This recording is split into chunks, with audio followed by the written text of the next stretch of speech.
Second. നമ്മൾ geography എന്നാണ് നമ്മൾ സാധാരണ അതിനെ വിളിക്കാറ്.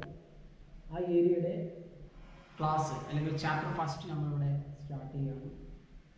അപ്പോൾ first chapter is dealing with the title of the first chapter as mention in the board, that is seasons and time. Seasons and time. ഈ ചാപ്റ്ററിൻ്റെ title സൂചിപ്പിക്കുന്നത് പോലെ തന്നെ ഈ ചാപ്റ്ററിൽ പ്രധാനമായിട്ട് രണ്ട് ഏരിയകളാണ് നമ്മൾ ഡിസ്കസ് ചെയ്യുന്നത്. ഒന്നാമത്തത് സീസൺസ് ആണ്, വ്യത്യസ്ത കാലങ്ങൾ. രണ്ടാമത്തതാണ് ടൈം, സമയം. ഈ ഫസ്റ്റ് ഏരിയയിൽ സീസണുമായി ബന്ധപ്പെട്ട് നമ്മൾ വ്യത്യസ്ത സീസണുകൾ നമുക്ക് പരിചയപ്പെടേണ്ടതുണ്ട്. അതുമായി ബന്ധപ്പെട്ട് നമുക്ക് ലാറ്റിറ്റ്യൂഡ്, മാപ്പിൽ നമ്മൾ കാണുന്ന ലാറ്റിറ്റ്യൂഡുമായി ബന്ധപ്പെട്ടാണ് നമുക്ക് അനാലിസിസ് കൊണ്ടുപോകുന്നത്. രണ്ടാമത് ടൈമാണ്. ലോഞ്ചിറ്റ്യൂഡ് വെച്ചിട്ട് എങ്ങനെയാണ് സയൻറ്റിഫിക് ആയിട്ട് ടൈം കാൽക്കുലേറ്റ് ചെയ്യുക എന്നുള്ളത് നമുക്ക് ഡിസ്കസ് ചെയ്യുന്നുണ്ട്. Anyway, once again a warm welcome to the session. Okay friends, first of all let's discuss about the seasonal change. നമുക്ക് ആദ്യം എന്താണ് സീസണൽ ചേഞ്ച് എന്ന് ഡിസ്കസ് ചെയ്യാം. നമുക്കൊരു വർഷത്തിനുള്ളിൽ നമുക്ക് പല സീസൺസ് നമുക്ക് അനുഭവപ്പെടുത്തില്ല. ഇപ്പോൾ നിലവിലിപ്പോൾ റൈനി സീസൺ, മഴക്കാലം. ഇത് കഴിഞ്ഞാൽ നമുക്ക് എന്ത് ചെയ്യും? വി എക്സ്പീരിയൻസ് വിൻ്റർ സീസൺ, ശൈത്യകാലം, തണുപ്പ് കാലം എക്സ്പീരിയൻസ് ചെയ്യും. After all we experience summer season, ചൂടുകാലം പോകും. ഈ ഒരു വ്യത്യസ്തമായിട്ടുള്ള സീസണൊക്കെ ഒരു വർഷത്തിനുള്ളിൽ ഇതിനെ ഒരു വർഷത്തിനുള്ളിലാണ് നമുക്ക് എക്സ്പീരിയൻസ് ചെയ്യുന്നത്. ഇത് പറയുന്ന പേരാണ് സീസണൽ ചേഞ്ച് എന്ന് പറഞ്ഞാൽ. So what you mean by seasonal change? It is the experiencing of different seasons in a year. Experiencing of different seasons in a year is known as seasonal change. So what you mean by seasonal change? These are experiencing of different seasons in a year. ഒരു വർഷത്തിനുള്ളിൽ വ്യത്യസ്ത season, വ്യത്യസ്ത കാലങ്ങൾ അനുഭവപ്പെടുന്നതിന് പറയുന്ന പേരാണ് seasonal change എന്ന് പറഞ്ഞാൽ. So after all, what are the major reasons for seasonal change? എന്താണ് ഈ സീസണൽ ചേഞ്ച് ഉണ്ടാകാനുള്ള കാരണം? സാധാരണഗതിയിൽ നമ്മളധികം the variation in the solar energy received by the earth എന്നൊക്കെ പറയാറുണ്ട്. കാരണം എർത്തിൻ്റെ എല്ലാ ഭാഗത്തും ഒരേ രീതിയിലുള്ള ഒരേ അളവിലുള്ള സോളാർ എനർജി അല്ല റിസീവ് ചെയ്യുന്നത്, വ്യത്യാസമുണ്ട്. അപ്പോൾ അതിനെങ്ങനെയൊക്കെ പറയാറുണ്ട് എങ്കിലും നമുക്കതിനെ പ്രധാനമായിട്ടും 3 റീസണുകളാക്കി മാറ്റാം. ഒന്ന്, അതായത് the season causes of seasonal change. ഒന്ന്, that is revolution. Second one, that is parallelism of earth axis. The third one, that is apparent movement of the sun. അപ്പോൾ these are the 3 major reasons for the experiencing of different seasons in the earth. That is, first one, revolution. Second one, parallelism of earth's axis.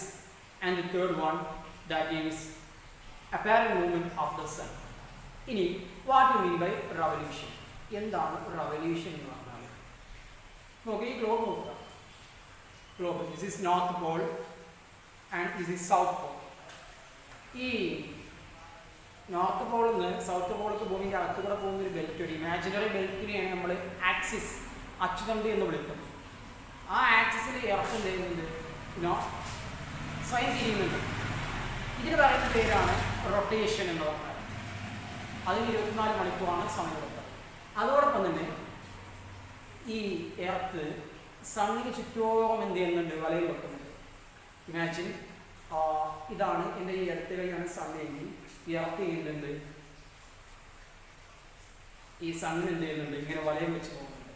ഇതിന് പറയുന്ന പേരാണ് revolution. So what you mean by revolution? It is a movement of the earth around the sun in an elliptical orbit. So simply നമുക്ക് എന്ത് ചെയ്യാം, എങ്ങനെ പറയാം? What you mean by revolution? It's a movement of the earth around the sun is known as revolution. The movement of the earth around the sun is known as revolution. സൂര്യന് ചുറ്റുമുള്ള ഭൂമിയുടെ സഞ്ചാരമാണ് revolution എന്ന് പറയുന്നത്. നമ്മുടെ earth സണ്ണിന് ചുറ്റുന്നുണ്ട്, അതിന് പറയുന്ന പേരാണ് revolution. So what is the time needed to complete one revolution? ഒരു റവല്യൂഷൻ പൂർത്തിയാക്കാൻ എർത്തിന് എത്ര സമയം ആവശ്യമാണ്? That is 365 days and 6 hours. ഒരു റവല്യൂഷൻ കംപ്ലീറ്റ് ആക്കാൻ എർത്തിന് 365 ദിവസവും 6 മണിക്കൂറും ആവശ്യമാണ്. അതായത് ഈ എർത്ത് ഈ പൊസിഷനിൽ സണ്ണിനെ റിവോൾവ് ചെയ്ത് അതേ പൊസിഷനിലേക്ക് എത്തുമ്പോഴല്ലേ ഒരു റവല്യൂഷൻ കംപ്ലീറ്റ് ആയി എന്ന് പറയാൻ പറ്റുള്ളൂ. അതിന് എർത്തിന് ആവശ്യമായ സമയം എത്രയാടാ? 365 days and 6 hours. ഈ 365 ദിവസവും 6 മണിക്കൂറും. നമുക്കറിയാം 365 ദിവസം എന്ന് പറഞ്ഞാൽ അത് എത്രയാണ്? അത് എന്തിന് തുല്യമാണ്? That is equal to 1 year. ഒരു വർഷത്തിന് തുല്യമാണ്. പക്ഷെ അങ്ങനെ ആകുമ്പോൾ തന്നെ അവിടെ ഒരു 6 മണിക്കൂറിൻ്റെ ഒരു പെൻഡിങ് വരുന്നില്ല. അപ്പോൾ ഒരു വർഷം നമ്മൾ 365 ദിവസം കലണ്ടറിൽ കയറ്റി, 365 days കലണ്ടറിൽ കയറ്റി. അവിടെ എത്ര ബാലൻസ് വന്നു? 6 hours.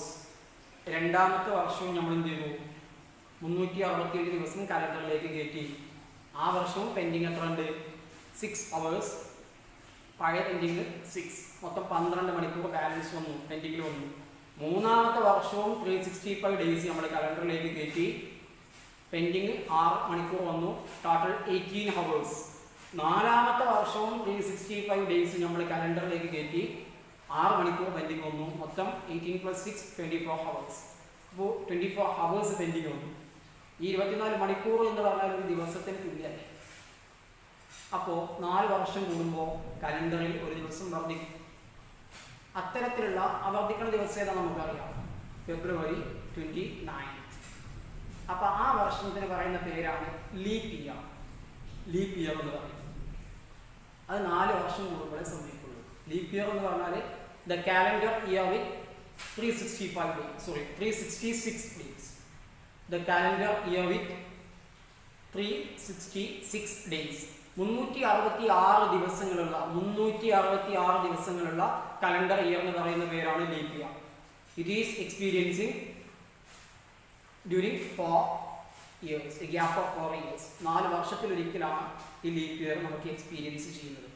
Okay, that's all about the first one. The first cause of the seasonal change, that is revolution. Then second one, that is the parallelism of the earth axis.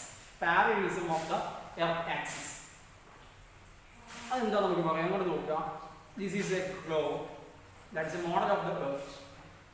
ഭൂമിയുടെ ഒരു മാതൃകയാണ് globe എന്ന് പറയുന്നത്. ഇവിടെ നോക്കുക, north Paul and south Paul. അതിൻ്റെ ഉള്ളിലൂടെ പോകുന്ന ബെൽറ്റാണ്, ഇമാജിനറി ബെൽറ്റാണ് ആക്സിസ് എന്ന് പറഞ്ഞാൽ. അത് നേരെയാണ് നോക്കി. നോർത്ത് പോൾ ഇവിടെയും സൗത്ത് പോൾ ഇവിടെയാണ്. നേരെയാണെങ്കിൽ അതിൻ്റെ പൊസിഷൻ ഇങ്ങനെ വരണം, പക്ഷേ നേർരേഖയിലല്ല. That's this position. ചെറിയൊരു ടിൽറ്റ് ഉണ്ട്, ചെരിവുണ്ട്. അതിന് എത്രയാണ്? അത് നമ്മൾ വെർട്ടിക്കലി കണക്കാക്കിയാൽ, ലംബമായിട്ട് കണക്കാക്കിയാൽ ദാറ്റ് ഈസ് 23.5 degree. 23.5 degree ആണ് ഇതിന് ചെയ്യുന്നത്. ഇനി ഹോറിസോണ്ടലി കണക്കാക്കിയാൽ ദാറ്റ് ഈസ് 66.5 degree. ഈ രൂപത്തിൽ കണക്കാക്കിയാൽ 66.5 degree ചെയ്യുന്നത്. ഇതാണ് ടിൽറ്റ് ഓഫ് ദ ആക്സിസ് എന്ന് പറഞ്ഞാൽ. ഈ ചെരിവ് ഈ റവല്യൂഷനിലുടനീളം ഭൂമി എർത്ത് ഈ ചെരിവ് നിലനിർത്തുന്നുണ്ട്. ഈ ചെരിവ് ഭൂമിക്ക് കാലാകാലമുണ്ട്. ഈ ചെരിവ് ഭൂമിക്ക് എന്ത് ചെയ്യുന്നുണ്ട്? റവല്യൂഷനിലുടനീളം ഭൂമി ഈ ചെരിവ് നിലനിർത്തുന്നുണ്ട്. ഇതിന് പറയുന്ന പേരാണ് parallelism of Earth's axis. So what do you mean by parallelism of Earth's axis? The axis of the Earth is tilted 23.5 degree vertically and 66.5 degree horizontally. The Earth maintains this tilt throughout the revolution is known as parallelism of Earth's axis. So what do you mean by parallelism of Earth's axis?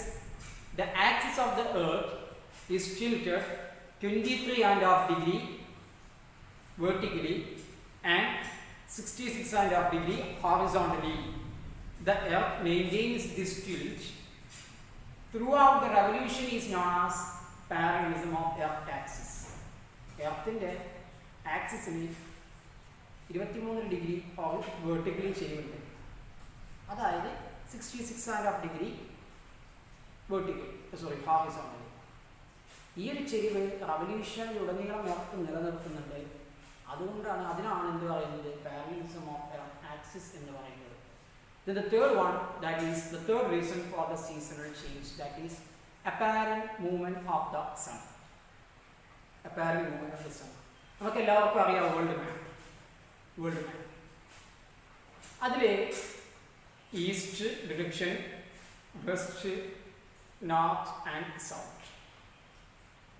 The imaginary lines in the east-west direction is known as latitude, and the imaginary lines joining the north-south direction is known as longitude. 0 degree equator latitude ആണ്. 0 degree latitude equator ആണ്. 23.5 degree north latitude tropic of Cancer എന്ന് പറയും. 23.5 degree south latitude tropic of Capricorn എന്ന് പറയും. Previous ഇയേഴ്സിലൊക്കെ നമ്മൾ പഠിച്ചിട്ടുണ്ട്. ഇത് യഥാർത്ഥത്തിൽ നമുക്കറിയാം സൂര്യനെയാണ് ഭൂമി വലയം വെക്കുന്നത് എന്നുള്ളത്. പക്ഷേ ഭൂമിയിൽ നിൽക്കുന്ന നമ്മളെ സംബന്ധിച്ചിടത്തോളം യഥാർത്ഥത്തിൽ സ്ഥാനം മാറ്റം സംഭവിക്കുന്നതായിട്ട് ആർക്കാണ് തോന്നുന്നത്? ഭൂമിയിൽ നിൽക്കുന്ന നമ്മളെ സംബന്ധിച്ചിടത്തോളം ഇതിൽ ആർക്കാണ് സ്ഥാനമാറ്റം സംഭവിക്കുന്നതായിട്ട് നമുക്ക് ഫീൽ ചെയ്യുന്നത്? സണ്ണിനാണ്. ഓക്കെ, നമുക്കറിയാം sun rises in the east and sets in the west. സൂര്യൻ കിഴക്കുദിക്കുന്നു, പടിഞ്ഞാറ് അസ്തമിക്കുന്നു. പക്ഷേ അതിൽ സണ്ണിൻ്റെ പൊസിഷന് നോർത്ത് ആൻഡ് സൗത്തിൽ ട്രോപ്പിക് ഓഫ് ക്യാൻസറിൻ്റെയും ട്രോപ്പിക് ഓഫ് ക്യാപ്രിക്കോണിൻ്റെയും ഇടയിൽ സ്ഥാനമാറ്റം സംഭവിക്കുന്നുണ്ട്. ഈ ഒരു പ്രോസസ്സിന് പറയുന്ന പേരാണ് apparent movement of the sun. Sun കിഴക്കുന്നാണ് നിൽക്കുന്നത്, പടിഞ്ഞാറ് അസ്തമിക്കുന്നുണ്ട്. ചിലപ്പോൾ ഇക്വേറ്ററിന് നേരെ മുകളിലൂടെ ആയിരിക്കും കടന്നു പോവുക. പരമാവധി നോർത്തിലേക്ക് വന്നാൽ ട്രോപ്പിക് ഓഫ് ക്യാൻസറിൻ്റെ മുകളിലൂടെ വരെ കടന്നു പോകും. പരമാവധി സൗത്തിലേക്ക് വന്നാൽ ട്രോപ്പിക് ഓഫ് ക്യാപ്രിക്കോണിൻ്റെ മുകളിലൂടെ വരെ കടന്നു പോകും. അപ്പോൾ അതിൻ്റെ ഇടയിലുള്ള ഈ ഒരു shifting of the sun is known as apparent movement of the sun. So what you mean by apparent movement of the sun? This is the shifting of the sun's position in between Tropic of Cancer to Tropic of Capricorn. So what you mean by apparent movement of the sun? The shifting of the sun in between Tropic of Cancer to Tropic of Capricorn. Tropic of Cancer ൻ്റെയും Tropic of Capricorn ൻ്റെയും ഇടയിലുള്ള സണ്ണിൻ്റെ position, അതായത് സ്ഥാനമാറ്റത്തിൽ position ഉണ്ടാകുന്ന ചേഞ്ചിന് പറയുന്ന പേരാണ് apparent movement of the sun എന്ന് പറയുന്നത്. ഇതിൻ്റെ കൂടുതലായിട്ടുള്ള കാര്യങ്ങൾ നമ്മൾ അടുത്ത സെഷനിൽ നമുക്ക് എന്ത് ചെയ്യാം, ഡിസ്കസ് ചെയ്യാം. സോ ഇന്ന് നമ്മൾ പറഞ്ഞിട്ടുള്ള കാര്യങ്ങൾ നമ്മളൊന്ന് സമപ്പ് ചെയ്ത് പറയുന്നത് seasonal change. What you mean by seasonal change? Experiencing of different seasons in a year is known as seasonal change. Then what are the three major causes? What are the three major reasons for the seasonal change? Revolution, parallelism of Earth axis, and apparent movement of the sun. So what do you mean by revolution? It is the movement of the sun, movement of the Earth around the sun is known as revolution. What is the time needed to complete one revolution by the Earth? 365 days and 6 hours. അതുകൊണ്ടുണ്ടാകുന്ന മറ്റൊരു പ്രോസസ്സിന് പറയുന്ന പേരാണ് leap year. What you mean by leap year? The calendar year having 366 days. അതിൽ ഫെബ്രുവരി 29 വരുന്ന വർഷം. What about the gap of each leap year? എത്ര വർഷം കൂടുമ്പോൾ ഇത് സംഭവിക്കുള്ളൂ? 4 ഇയർ. നമ്മൾ 2020 ലീപ് ഇയർ നമ്മൾ കലണ്ടറിൽ എടുത്ത് നോക്കുക, ഫെബ്രുവരി 29 ഡേയ്സ് ഉണ്ടാവും. അങ്ങനെയാണെങ്കിൽ അവസാനമായി ലീപ് ഇയർ നടന്നത് എന്തായിരിക്കും? 2016. What about the upcoming next leap year? 2024. Okay. What about the second reason of the seasonal change? Parallelism of the Earth's axis. What do you mean by parallelism of Earth's axis?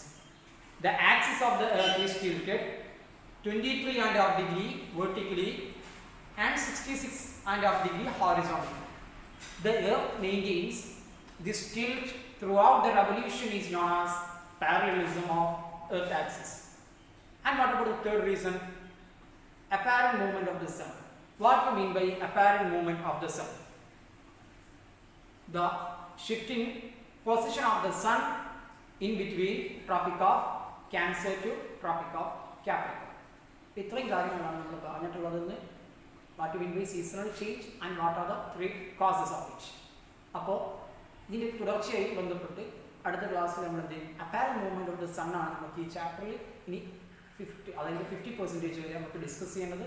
അത് നമ്മൾ എന്ത് ചെയ്യും, അടുത്ത ക്ലാസ്സിൽ അല്ലെങ്കിൽ അടുത്ത സെഷനിൽ നമുക്ക് എന്ത് ചെയ്യാം, ഡിസ്കസ് ചെയ്യാം.